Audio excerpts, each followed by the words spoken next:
হ্যাঁ, আসসালামু আলাইকুম। আমার মিনি ভ্লগে সবাইকে ওয়েলকাম। তো আমি দেখতে পাচ্ছ রাস্তায় দাঁড়িয়েছিলাম। তার কারণ হচ্ছে আমি মায়ের বাড়ি গেছিলাম, তো একটা জিনিস আনতে ভুলে গেছিলাম ওখান থেকে।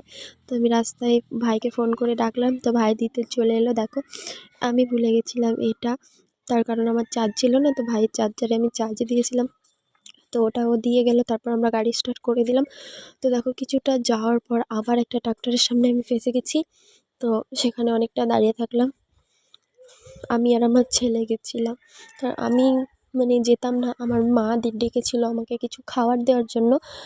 তো আমি মায়ের বাড়িও গেছিলাম, প্লাস তার আগে গেছিলাম আমি আমার ননদকে তার শ্বশুর বাড়ি রাখতে স্কুটি করে। তো সেখান থেকে আবার আমি মায়ের বাড়ি চলে গেলাম। তো যাওয়ার সময় আমি ভিডিও করিনি, আসার সময় ভিডিও করলাম।